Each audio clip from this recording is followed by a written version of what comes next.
Caribbean সাগরের মাঝখানে একটি পরিবার শান্তভাবে ছুটি কাটাচ্ছিল। চারদিকে শুধু নীল পানি আর বিশাল আকাশ। মা জুলি একটু সাঁতার কাটার জন্য বোট থেকে পানিতে নেমে পড়ে। শুরুতে সবকিছু স্বাভাবিকই ছিল, কিন্তু কিছুক্ষণ পর সে অদ্ভুত কিছু অনুভব করে, যেন পানির নিচে কিছু একটা তাকে ছুঁয়ে গেল। চারদিকে তাকিয়েও কিছু দেখতে পায় না, তাই ভাবে হয়তো তার ভ্রম হচ্ছে। কিন্তু কয়েক সেকেন্ড পর আবারও একই অনুভূতি হয়। এবার ভয় পেয়ে সে দ্রুত বোটের দিকে সাঁতার কাটতে শুরু করে। ঠিক তখনই নিচ থেকে কিছু একটা তার পা টানতে শুরু করে। আতঙ্কে সে সাহায্যের জন্য চিৎকার করতে থাকে, কিন্তু তার মেয়ে ক্যাসি তখন হেডফোন পরে গান শুনছিল, তাই সে কিছুই শুনতে পায় না। স্বামী টম আর ছেলে বেন মাছ ধরতে ব্যস্ত ছিল। জুলি পানির উপর ভেসে থাকার চেষ্টা করে, কিন্তু মুখে বারবার পানি ঢুকে যাওয়ায় চিৎকার করাও কঠিন হয়ে যাচ্ছে। কিছুক্ষণ পর টমের মনে হয় অনেকক্ষণ ধরে জুলিকে দেখা যাচ্ছে না। সে বটের চারপাশে খুঁজতে থাকে এবং হঠাৎ সাগরের মধ্যে স্ত্রীকে দেখতে পায়। টম সঙ্গে সঙ্গে বাচ্চাদের ডাকে, বট ঘুরিয়ে জুলির দিকে নিয়ে যায় এবং এক মুহূর্ত দেরি না করে পানিতে ঝাঁপ দেয় এবং দ্রুত জুলির কাছে পৌঁছে তাকে কোনো মতে ধরে বোটের কাছে নিয়ে আসে। ওপরে উঠিয়ে আনার পর সবাই মিলে জুলিকে সামলায় এবং সবাই মিলে বোঝাতে থাকে হয়তো ঢেউয়ের কারণেই এমন হয়েছে। রাতে সবাই মিলে বোনের জন্মদিন উদযাপন করে। পরিবেশটা ধীরে ধীরে আবার স্বাভাবিক হতে শুরু করে। একটু পর কেসির বয়ফ্রেন্ড ভিডিও কল করে। কেসি ল্যাপটপ নিয়ে বাইরে যায়। ভিডিও কলে দেখা যায় শহরের আকাশে বিশাল কালো মেঘ জমে আছে। হঠাৎ কলটি গ্লিচ হয়ে বন্ধ হয়ে যায়। ক্যাসি বিষয়টি পরিবারকে জানালে টম বলে তারা যেহেতু সমুদ্রের অনেক গভীরে আছে, তাই হয়তো সিগন্যাল দুর্বল হয়ে গেছে। এর মাঝেই সবাই অদ্ভুত এক শব্দ শুনতে পায়। বাইরে গিয়ে দেখে বিশাল একদল মাছ তাদের পাশ দিয়ে চলে যাচ্ছে। টম ব্যাখ্যা করে তিমি মাছ পৃথিবীর ম্যাগনেটিক ফিল্ড অনুসরণ করে চলাচল করে, কিন্তু বড় ঝড় এলে তারা বিভ্রান্ত হয়ে যায়। কথা শেষ হতেই হঠাৎ পুরো বোট প্রচণ্ডভাবে কেঁপে ওঠে। বেন নিচে পড়ে যায়। টম চিন্তিত হয়ে বোটটি পরীক্ষা করার জন্য নিচে নামে। কিছুক্ষণ পর সে ফিরে আসে, কিন্তু তার কাঁধে গভীর ক্ষত ছিল। জুলি তাড়াতাড়ি ক্ষত সেলাই করে দেয়। টম জানায় পানির নিচে তার মনে হচ্ছিল বিশাল কোনো প্রাণী তাকে অনুসরণ করছে। পরে ফিরে তাকাতে গিয়ে বটের প্রোপেলারে লেগে তার কেটে যায়। সে স্পষ্টই বুঝেছিল জিনিসটা স্বাভাবিক কিছু নয়, আর সেটা ছিল অনেক বড়। বটের বেশ কিছু ক্ষতি হয়। তারা সাহায্যের জন্য রেডিওতে যোগাযোগের চেষ্টা করে। জুলি বারবার রেডিওতে ডাকতে থাকে। ক্যাসি ফোনের সিগন্যাল খুঁজে, কিন্তু কিছুই কাজ করে না। কিছুক্ষণ পর পুরো বোট বন্ধ হয়ে যায়। তারা সমুদ্রের মাঝখানে আটকা পড়ে। রেডিওতে অস্পষ্ট একটা আওয়াজ আসে, কিন্তু কিছুই বোঝা যায় না। তখন টম জানায় তাদের কাছে মাত্র 4 দিনের খাবার আর কিছু পানি আছে। এখন তাদের অপেক্ষা করতে হবে কোনো মাছ ধরার নৌকার জন্য। হঠাৎ রাডারে কিছু ধরা পড়ে। এরপর আকাশ জুড়ে অদ্ভুত শব্দ শোনা যায়। সবাই বাইরে এসে অবাক হয়ে দেখে অসংখ্য উল্কাপিণ্ড পৃথিবীতে আছড়ে পড়ছে। যেখানে পড়ছে সেখানেই বিশাল বিস্ফোরণ হচ্ছে। একটি তাদের খুব কাছেই পানিতে পড়ে। টম দ্রুত বট চালু করার চেষ্টা করে এবং অনেক কষ্টে ইঞ্জিনটি চালু হয়। ঠিক তখনই আরেকটি উল্কাপিণ্ড আঘাত করে। পরিবারের সবাই আতঙ্কে একে অপরকে জড়িয়ে ধরে। তখন টম বুঝতে পারে এগুলা উল্কাপিণ্ড নয়, আসলে স্যাটেলাইটগুলো পৃথিবীতে আছড়ে পড়ছে। এরপর সে খেয়াল করে বট থেকে ধোঁয়া বেরোচ্ছে। পরীক্ষা করে নিশ্চিত হয় ইঞ্জিন পুরোপুরি নষ্ট হয়ে গেছে। বাতাস আরও জোরে বইতে শুরু করলে সবাই বটের ভেতর আশ্রয় নেয়, কিন্তু তারা খেয়ালই করে না কম্পাস অস্বাভাবিক গতিতে ঘোরাঘুরি করছে। বিশাল ঢেউ বারবার বোটে আঘাত করতে থাকে। টম অনেক কষ্টে বাইরে থেকে লাইফ জ্যাকেটগুলো নিয়ে আসে। ঠিক তখনই বাতিগুলো বন্ধ হয়ে যায়। টম তাড়াতাড়ি পাওয়ার বক্সটি চালু করে বাতিগুলো জ্বালায়, আর তখনই দেখে জুলির নাক দিয়ে রক্ত পড়ছে। জুলির মাথা ঘুরতে থাকে এবং ক্যাসি বমি করে ফেলে। টম বারবার রেডিওতে চেষ্টা করলেও কোনো সিগন্যাল পায় না। হঠাৎ উচ্চ শব্দ শোনা যায় আর ঝড় আরো ভয়ঙ্কর হয়ে ওঠে। জুলি দরজা বন্ধ করতে গেলে একটি হ্যাচ খুলে যায় এবং বাতাস জানালা ভাঙতে শুরু করে এবং কয়েক মুহূর্তেই চারপাশ অন্ধকার হয়ে যায়। পরদিন সকালে তারা অবাক হয়ে জেগে ওঠে। তারা বেঁচে আছে, কিন্তু বটটি প্রায় ধ্বংস হয়ে গেছে। বাইরে এসে তারা দেখে সমুদ্রের পানি পুরোপুরি উধাও। বট এখন শুকনো জমিতে আটকে আছে। এই দৃশ্য দেখে সবাই হতবাক হয়ে যায়। ক্যাসি ফোনে সিগন্যাল খুঁজে, কিন্তু পুরো নেটওয়ার্ক বন্ধ। টম কম্পাস পরীক্ষা করে বুঝতে পারে পৃথিবীর ম্যাগনেটিক পোল উল্টে গেছে। এমন ঘটনা শেষবার ঘটেছিল 7 লাখ বছর আগে। ক্যাসি ভেবে নেয় তার বয়ফ্রেন্ড হয়তো মারা গেছে। সে কান্নায় ভেঙে পড়ে। জুলি তাকে শান্ত করতে গেলে সে মাকে দূরে ঠেলে একা চলে যায়। এদিকে জুলি আর টম বাকি সরঞ্জাম পরীক্ষা করে। বেন তার জন্মদিনের বেলুন পাথরের সাথে বেঁধে দেয়, যেন কোনো মানুষ আশেপাশে থাকলে সেটি দেখতে পায়।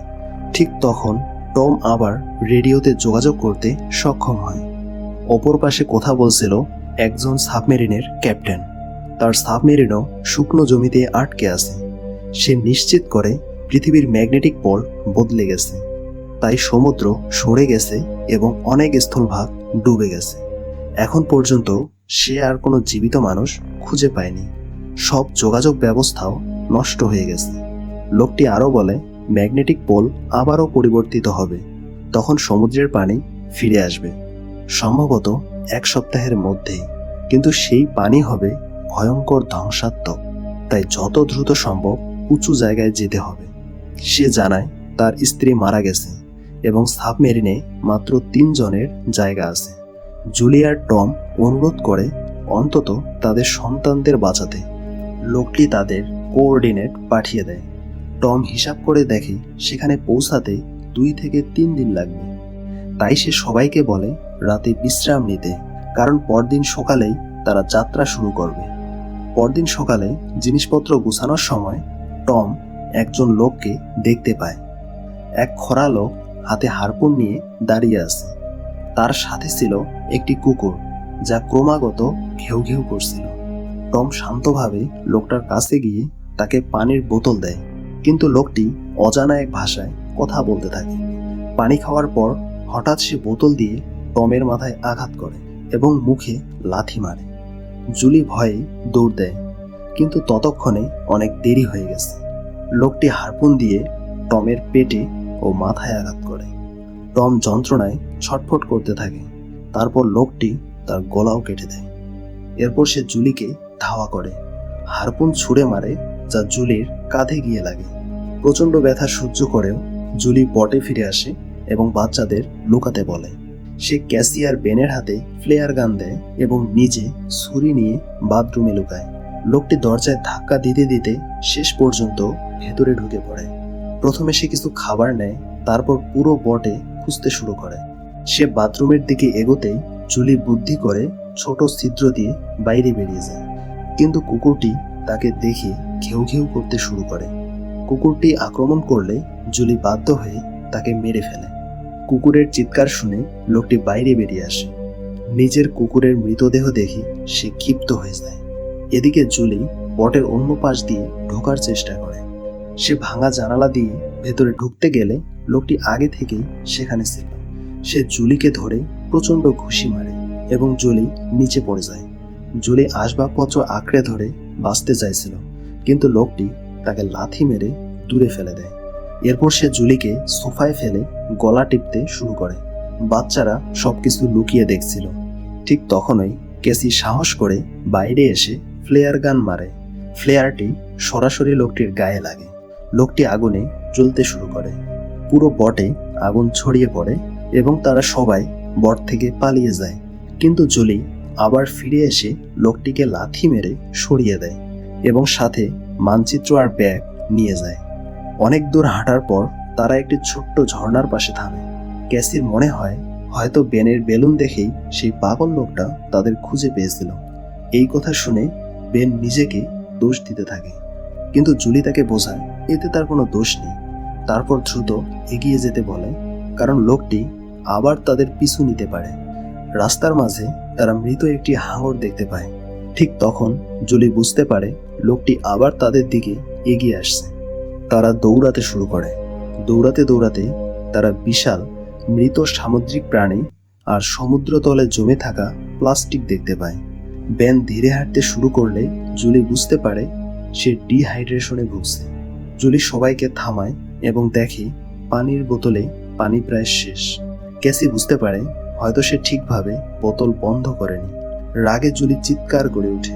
ক্যাসি হতাশ হয়ে বলে, এতে কি আসে যায়, যাই হোক আমরা তো মরবই। মা মেয়ের মধ্যে বড় তর্ক হয়। তারপর আবারও তারা হাঁটতে শুরু করে। কিছুক্ষণ পরে একটি বিধ্বস্ত বিমান খুঁজে পায়। ভেতরে নড়াচড়া দেখে তারা ভয় পেলেও বুঝতে পারে সেগুলো কয়েকটা পাখি। পরিবার সিদ্ধান্ত নেয় সেদিন রাতটা বিমানের ভেতরেই কাটাবে। তারা সামান্য খাবার ভাগাভাগি করে খায়। জুলি টমের জ্যাকেটের মধ্যে একটি পারিবারিক ছবি খুঁজে পায়। ছবিটি দেখে তার চোখ দিয়ে পানি চলে আসে। ক্যাসি তখন জিজ্ঞেস করে, মা, তোমার আর বাবার প্রেমের গল্পটা কি ছিল? জুলি হেসে বলে, টম এক সময় হাসপাতালে আমার রোগী ছিল। পরে একদিন ফুল আর সুন্দর একটা কবিতা দিয়ে সে আমাকে ভালোবাসার কথা জানায়। রাতের মাঝখানে ক্যাসি প্লেনের বাইরে বের হয়। হঠাৎ সেই ভয়ঙ্কর লোকটি পিছন থেকে তাকে ধরতে যায়। ঠিক তখনই জুলি পিছন থেকে লোকটির উপর ঝাঁপিয়ে পড়ে এবং বারবার ছুরি মেরে লোকটিকে হত্যা করে। ক্যাসি নিজের মাকে জড়িয়ে ধরে শান্ত করার চেষ্টা করে। পরদিন সকালে তারা দেখে লোকটির মৃতদেহ পোকামাকড়ে ভরে গেছে। শরীরে অসংখ্য কামড়ের দাগও ছিল, অর্থাৎ আশেপাশে আরো ভয়ঙ্কর কিছু লুকিয়ে আছে। তারা চলে যাওয়ার সময় দেখে কাকড়াগুলো লোকটির মুখ থেকে বের হয়ে আসছে। কয়েক ঘন্টা পর জুলি আর ক্যাসি মানচিত্র দেখছিল। এদিকে বেন সামনে গিয়ে একটি জলাশয় থেকে পানি খেতে শুরু করে। জুলি চিৎকার করে তাকে থামায় এবং দ্রুত টেনে বের করে। সে বোঝায় অজানা পানি তাকে অসুস্থ করে দিতে পারে। সূর্যের তাপও অসহ্য হয়ে ওঠে। তারা কাপড় দিয়ে মাথা ঢেকে হাঁটতে শুরু করে। কিছুক্ষণ পরে তারা কিছু পুরনো চেয়ার খুঁজে পায়। জুলি আর ক্যাসি সেগুলো দিয়েই ছোট্ট একটি আশ্রয় তৈরি করে। জুলি বেনকে ইঞ্জেকশন দেয় এবং রাতটা সেখানে কাটানোর সিদ্ধান্ত নেয়। পরদিন সকালে অদ্ভুত শব্দে জুলির ঘুম ভাঙে। বাইরে এসে দেখে বিশাল একদল কাকড়া তাদের দিকে এগিয়ে আসছে। সে দ্রুত বাচ্চাদের জাগায়। তিনজনই প্রাণ বাঁচাতে দৌড় শুরু করে। দৌড়াতে দৌড়াতে তারা বিশাল একটি কার্গো জাহাজ দেখতে পায়। সেখানে তিনজন ক্রু সদস্য ছিল। একজন মহিলা সাহায্য করতে চাইছিল, কিন্তু অন্য দুইজন রাজি হয়নি। তারা কন্টেনারে ঢুকে দরজা বন্ধ করে দেয়। এদিকে কাকড়াগুলো দ্রুত কাছে চলে আসে। জুলি বাচ্চাদের কন্টেনারের উপরে উঠিয়ে দেয়। নিচে উঠতে গেলে একটি কাকড়া তার পায়ে কামড় বসায়। বাচ্চারা টেনে না তুললে সে নিচেই পড়ে যেত। কন্টেইনারের ছিদ্র দিয়ে কাকড়াগুলো ভেতরে ঢুকে পড়ে। ক্রু সদস্যরা গুলি চালাতে শুরু করে, কিন্তু কাকড়াগুলো তাদের ওপর ঝাঁপিয়ে পড়ে, একে একে সবাইকে হত্যা করে। জুলি নিজের ক্ষতি ব্যান্ডেজ করে অজ্ঞান হয়ে যায়। কিছুক্ষণ পর জ্ঞান ফিরে দেখে চারপাশে শুধু বালুর ঝড় আর সে একা পড়ে আছে। সে আতঙ্কে বাচ্চাদের খুঁজতে থাকে। এক মৃত মহিলার অস্ত্র তুলে সে জোরে জোরে ডাকতে থাকে। ক্যাসি ফিরে এসে জানায় সে আর বেন সাহায্য খুঁজতে গিয়েছিল, কিন্তু কাউকে পায়নি। পরে তারা বেনের সাথে মিলিত হয়। বেন একটি খোলা কন্টেইনার খুঁজে পেয়েছিল। সেখানে তারা ঝড় থামা পর্যন্ত আশ্রয় নিতে পারবে। জুলি টমের লাইটার দিয়ে নিজের ক্ষত আগুনে পুড়িয়ে বন্ধ করে এবং ব্যথায় চিৎকার করতে থাকে। ঝড় থামার পর তারা আরেকটি কন্টেইনার খুঁজে পায়, যেখানে প্রচুর পানির বোতল ছিল। মৃতদেহগুলো ঘাঁটতে গিয়ে তারা একটি রেডিও আর বন্দুকও পায়। জুলি আবার সেই ক্যাপ্টেনের সাথে যোগাযোগ করে, জানায় তাদের মানচিত্র হারিয়ে গেছে। ক্যাপ্টেন ব্যাখ্যা করে যেই প্রাণী তাদের আক্রমণ করছিল সেগুলো আসলে প্রাচীন আর্থ্রোপড। অতিরিক্ত অক্সিজেনের কারণে তারা অস্বাভাবিকভাবে আক্রমণাত্মক হয়ে উঠেছে। সে সতর্ক করে দেয় সমুদ্র প্রত্যাশার চেয়েও দ্রুত ফিরে আসছে। তাদের হাতে মাত্র কয়েক ঘন্টা সময় আছে। তখন ক্যাপ্টেন একটি ফ্লেয়ার ছাড়ে। পরিবার সেই আলোর দিকেই হাঁটতে শুরু করে। এরপর তারা অবশেষে সাবমেরিনটি দেখতে পায়, কিন্তু সেখানে পৌঁছাতে হলে বড় পাথরের রাস্তা পার হতে হবে। তারা রাস্তা পার হচ্ছিল, ঠিক তখন চারপাশ কাঁপতে শুরু করে। উপর থেকে পাথর পড়তে থাকে। মুহূর্তেই ভয়ঙ্কর ভূমিধস শুরু হয়। জুলি দ্রুত সন্তানদের সরিয়ে দেয় এবং নিজেও বাঁচার চেষ্টা করে, কিন্তু বিশাল পাথরের দেয়াল তাদের মাঝখানে তৈরি হয়ে যায়। জুলি বাচ্চাদের বলে সামনে এগিয়ে যেতে। ক্যাসি রাজি হয় না। সে চিৎকার করে বলে, মা, তুমি উপরে ওঠার চেষ্টা করো। অনেক তর্কের পর জুলি প্রতিশ্রুতি দেয় পরে আবার তাদের খুঁজে নেবে। বাধ্য হয়ে ক্যাসি বেনকে নিয়ে সাবমেরিনের দিকে দৌড়ায়। সেখানে পৌঁছে তারা দেখে ক্যাপ্টেন বাইরে রক্তাক্ত অবস্থায় পড়ে আছে। ক্যাপ্টেন বুঝতে পারে সে আর বাঁচবে না, তাই সে বলে এখন বাচ্চারাই সাবমেরিন চালাতে পারবে, এতে একটি অতিরিক্ত জায়গা খালি হবে। ক্যাসি আবার তার মাকে খুঁজতে এগিয়ে যায়। এদিকে জুলি দেখে বিশাল কাঁকড়ার দল তার দিকে এগিয়ে আসছে। সে বন্দুক তুলে গুলি চালাতে শুরু করে। কয়েকটি কাঁকড়া মারলেও পুরো দলকে থামানো অসম্ভব ছিল। ঠিক তখন ক্যাসি পাথরের উপর এসে হাত বাড়িয়ে দেয়। জুলি আহত পা নিয়ে প্রাণপণে উপরে ওঠার চেষ্টা করে। ক্যাসির সাহায্যে সে ওপারে পৌঁছে যায়। তারপর দুজন একসাথে সাবমেরিনের দিকে দৌড়ায়। প্যান তখন উপরে দাঁড়িয়ে কাঁকড়াগুলোর দিকে গুলি ছুটছিল যাতে তারা ব্যস্ত থাকে। পরিবার সাবমেরিনে উঠতেই কাঁকড়াগুলো ক্যাপ্টেনের মৃতদেহের উপর ঝাঁপিয়ে পড়ে এবং মুহূর্তেই তাকে খেতে শুরু করে। জুলি শেষ পর্যন্ত গুলি চালাতে থাকে যতক্ষণ না বাচ্চারা নিরাপদে সাবমেরিনে ঢুকে যায়।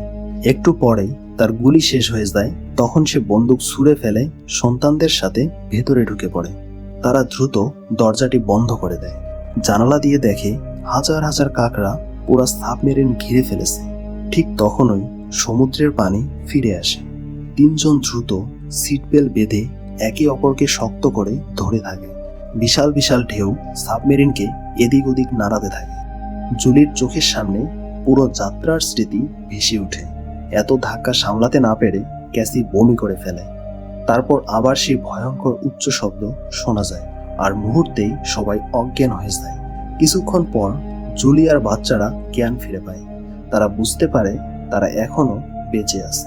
তারা সাবমেরিনের দরজা খুলে বাইরে বের হয়। বাইরে এসে দেখে বিশাল ঢেউ সাবমেরিনটিকে একটি ধ্বংস হয়ে যাওয়া শহরের মধ্যে এনে ফেলেছে। তার মানে পৃথিবী পুরোপুরি শেষ হয়ে যায়নি, এখনো নতুন করে বেঁচে থাকার আশা আছে। এভাবেই সিনেমার গল্পটি শেষ হয়। ভিডিওটি ভালো লাগলে একটি লাইক দিন, আর এইরকম মুভি এক্সপ্লেইন ভিডিও পেতে চ্যানেলটি সাবস্ক্রাইব করে পাশে থাকার অনুরোধ রইল। ধন্যবাদ।